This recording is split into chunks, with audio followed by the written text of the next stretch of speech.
Hi, this is Homay from Spitfire Audio with a composition wanting to highlight our alternative solo strings. I want to go through the composition that I have here a little bit, then also show you how I've layered it with a different string library, and also show you a little bit the mix that I've done here. This piece was very much inspired by the really beautiful Bridgerton score by Kris. Let's listen to it first though.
And I thought this will work for a couple of reasons. First of all, it's a period drama, so it's set around 1820s, where you would quite often maybe find a quartet playing at royal events. So you're already having this association with actually seeing the player, so having this more intimate kind of relation to the sound. And also, although it's very classically oriented, has a very modern twist. And I might even go a little bit more contemporary here at the end. During that time, dancing to a waltz was also very popular, so having something in groups of 3 would make sense here. And my piece also is in 6/8. So the instruments you can find in here are firewood from the original series, which is a piano. Then you have from the Abbey Road 1 library, you have a piccolo snare, and also I've used a bass drum. And then staying with the same library, I've used a string section from Abbey Road 1 that I wanted to layer with the alternative solo strings. And alternative solo strings itself is not a sterile, squeaky clean kind of vanilla library. It's very expressive, has a lot of character and quirks in there, which I think make it just so beautiful. And when you find moments that really work with your composition, I feel like it can lift the whole piece. You have all your familiar techniques, such as normal longs, harmonics, tremolo, pizzicato, spiccato, and so forth. You also get a performance technique, which you have within the violin and the cello. And what makes it really special is the long alternatives.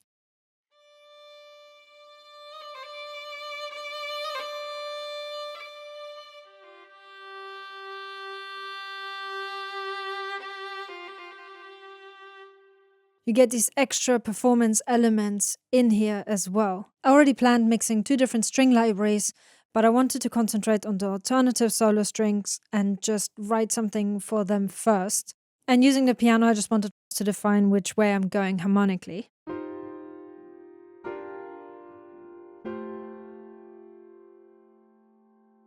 These were the 3 chords that I elaborated on the spiccatos first, and if I solo them, I have a bit of a lead-in with the spiccato here for the intro, and then I'm coming in with the other ones just to create this chord progression.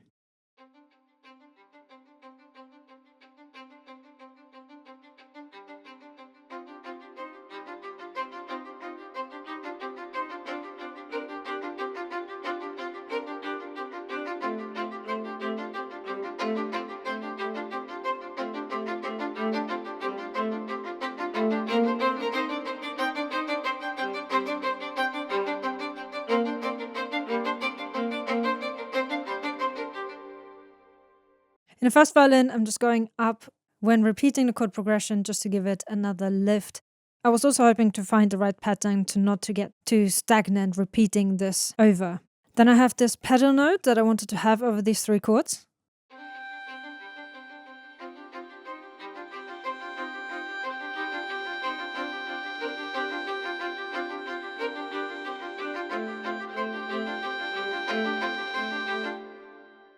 And then using another long, but this time I wanted to use a normal long just to have a different texture.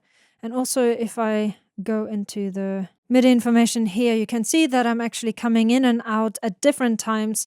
And that's just so I'm alternating which string sound you can hear. Just gives a bit of variation and keeps this movement in there.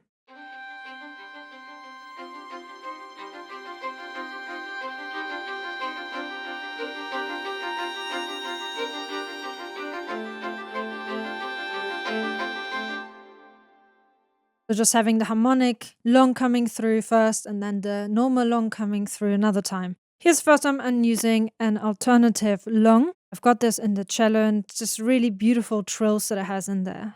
I can just solo that.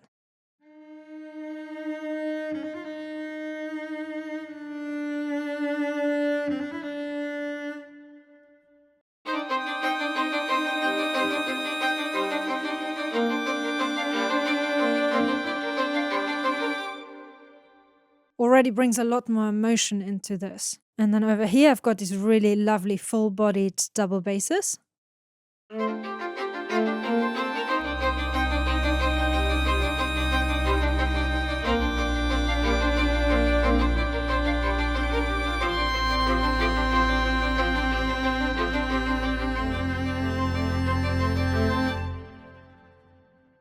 For the next section I left a bit more space for a cello solo.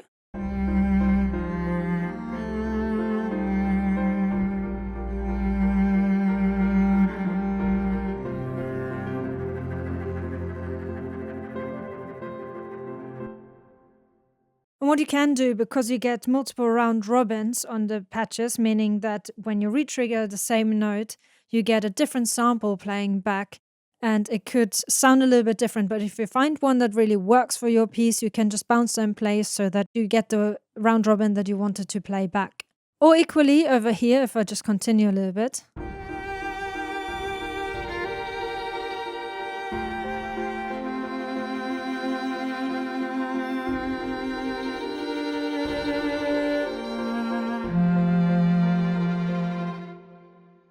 You can write a melody, then break it up over the alternative long, and then the performance long is what I've used here. You can also use a normal long to just have a little bit more control over what you're playing. So there are certain notes that I definitely wanted to not have these thrills in there, but only certain notes. So I'm just breaking this up here. Over here then I just continued with a performance patch. Again, it doesn't have these extra embellishments, but it also has very expressive way of playing. Going to the last section quickly as well, I actually continued with the piano that I then started playing to.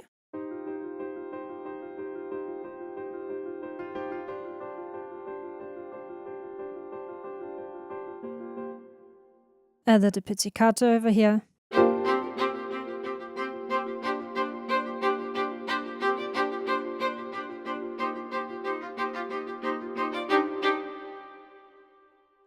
Continued with the performance patch and added the harmonic long as well.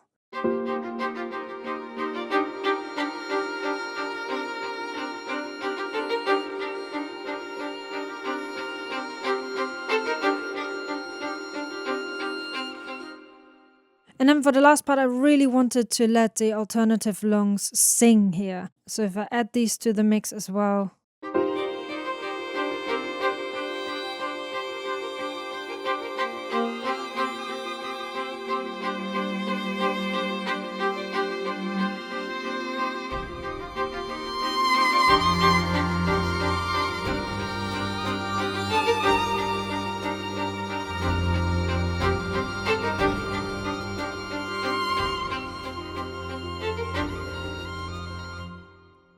Again, I think this really lifts that section and creates this really lovely, beautiful moments. Once I had everything down, I also wanted to make sure that this could also work as a standalone. before I go on and duplicate it to the Abbey Road strings, which is what I've done. So pretty much whatever you heard in the alternative solo strings is now copied over to the Abbey Road strings.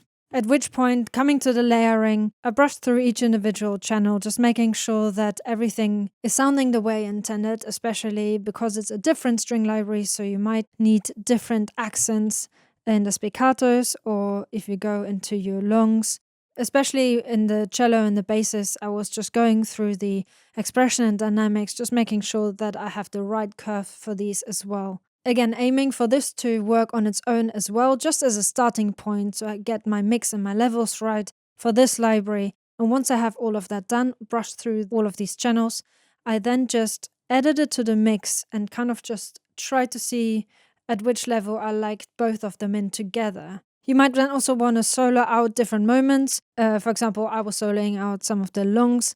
Those I wanted to actually come up a little bit, or some of the individual spiccatos could maybe go down in the alternative strings, and just trying to find this mix that I think felt really nice. So for me, I wanted to bulk out the piece that I have here, but still have that definition with the alternative strings. You can definitely see it from different points of view, so you don't have to go alternative strings first and mix it with something else like I've done it here. You can definitely go the other way around. So say, for example, if you have Abbey Road strings, or even Albion 1 strings, originals, intimate strings, any string section basically that is kind of together and a little bit bigger, but you want definition, alternative solo strings is definitely good to bring that out and give you more expression in there. You can also, for example, just use individual instruments, so just violin or just cello. And lastly, just quickly looking at the mix, I am using a Lexicon 480L, and I've just set it to the large hall and the hall setting on 1 here. Just adjusted the reverb time a little bit. And in terms of panning, I just made sure that each instrument has a bit more space and made sure that I like the stereo image of where the instruments are sitting. Then I also want to show you the mics that I've used. So going into Abbey Road, for example, it's usually set to the mix, but I've turned that one off for this one. I wanted to have a close microphone and a little bit of a tree, which I have pretty much throughout all of those instruments.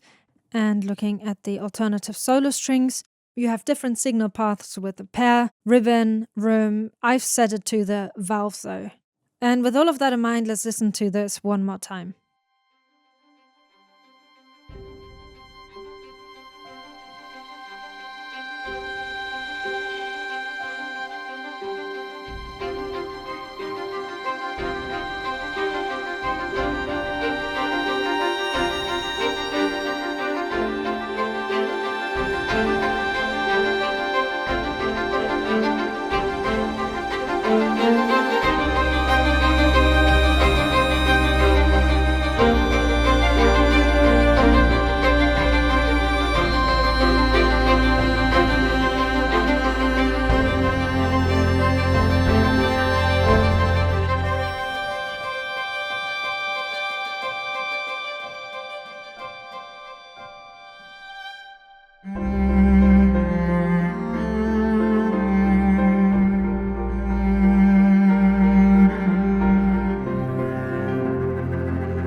Alternative solo strings is definitely a great library for some contemporary writing, and I think it's a fantastic tool to make your writing stand out.